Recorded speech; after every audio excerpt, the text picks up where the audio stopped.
और भाई लोग, क्या हाल चाल है? कैसे हो तुम लोग? सब पढ़ लिख गए? तो आज हम लोग पढ़ने वाले हैं अपने मासूम चचा लेंचो के बारे में। तो ऐसी क्या आफत आ गई थी जो हमारे मासूम चचा लेंचो ने भगवान को लेटर लिख दिया? तो ये चैप्टर का नाम है लेटर टू गॉड। तो चलिए शुरुआत करते हैं अपनी इस अच्छी सी चैप्टर।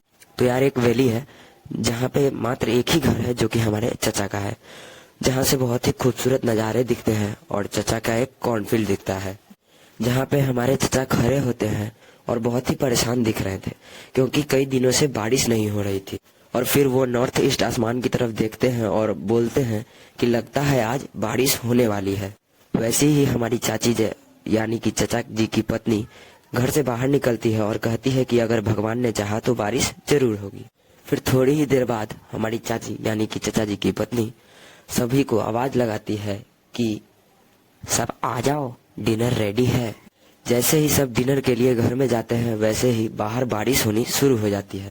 चचा की खुशी का कोई ठिकाना नहीं रहता है और चचा जोर से हंसने लगते हैं और वो कहते हैं कि यह बारिश नहीं, यह मेरे लिए पैसे की बरसात हो रही है। ये बड़े वाली बूंदे 10 पैसोज और ये छोटे वाले बूंदे 5 पैसोज। ऐसा चचा ने क्यों कहा ये जानते हैं। किसी भी किसान के लिए बारिश होना यानी कि उसकी फसल अच्छी उगना, और फसल अच्छी उगना यानी कि ज्यादा प्रॉफिट। फिर चचा घर से बाहर निकलते हैं और बारिश की बूंदों का मजा लेते हैं। थोड़ी ही देर बाद चचा की खुशी एकदम से मातम में बदल जाती है क्योंकि वह बारिश एक भयानक हेलस्टॉर्म का रूप ले लेती है और जो कि चचा की पूरी खेती को बर्बाद कर सकती थी। चचा सोचने लग जाते हैं कि अगर यह बारिश ना रुकी तो उनका क्या होगा। जब यह हेलस्टॉर्म रुकती है तो चचा सोचते हैं कि इससे बढ़िया तो वो कीड़ा था, कम से कम कुछ तो छोड़ के जाता। चारों तरफ मानो ऐसा कि किसी ने नमक बिखेर दिए हो। खेतों में एक भी पत्ती नहीं बची हुई थी और चारों तरफ मिट्टी नहीं, सिर्फ वाइट सैंड दिखाई दे रहे। तब पर भी चचा का विश्वास भगवान पर से हटा नहीं। चचा ने बोला कि जिसका कोई नहीं उसका हमेशा ऊपर वाला होता है। रात भर चचा इसी सोच में डूबे रहे कि वह सुबह उठकर भगवान को लेटर लिखेंगे।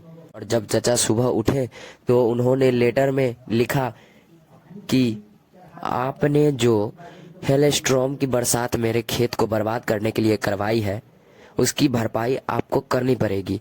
इसके लिए आपको 100 पैसोज भेजने पड़ेंगे जो कि मेरे और मेरे परिवार के लिए शायद ही बहुत ज्यादा हो। तो आप सभी ने देखा कि चचा ने लेटर में 100 पैसोज की मांग की है और दोपहर में चचा ने वह पोस्ट ऑफिस के बॉक्स में जाके वह लेटर डाल देते हैं। ठीक थोड़ी ही देर बाद एक पोस्टमैन उस लेटर को निकालता है और अपने हेड के पास जाता है।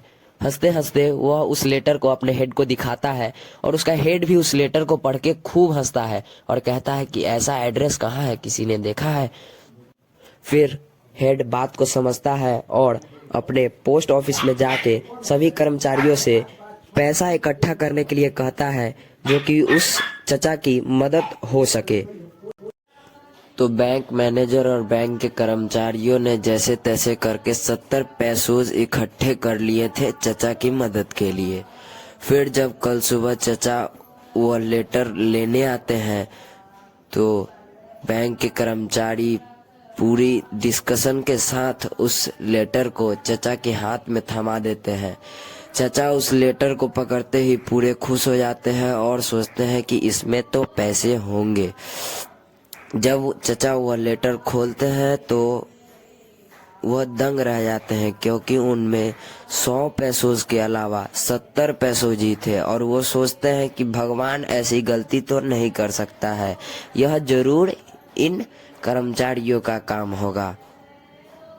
फिर वह दौड़ते दौड़ते पोस्ट ऑफिस के उस खिड़की के पास फिर से पहुंच जाते हैं जहां से लेटर मिलता है और फिर से एक लेटर भगवान को लिखते हैं जिसमें वह लिखते हैं कि भगवान आपने जो पैसे भेजे थे वो मुझे तो मिल गए, पर उसमें 100 पैसोज नहीं 70 पैसोज ही थे। बाकी के 30 पैसोज मुझे आपसे फिर से चाहिए और इस बार आप डायरेक्ट ही भेज देना, पोस्ट ऑफिस या मेल नहीं करना क्योंकि यह पोस्ट ऑफिस के कर्मचारी धोखेबाज और चोर होते हैं।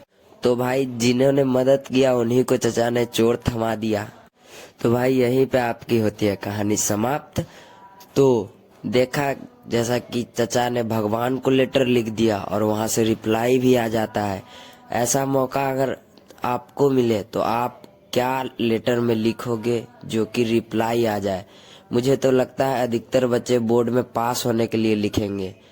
इस पर एग्री है तो वीडियो को एक लाइक करें और कमेंट में अपने लेटर में क्या लिखोगे वो बताएं।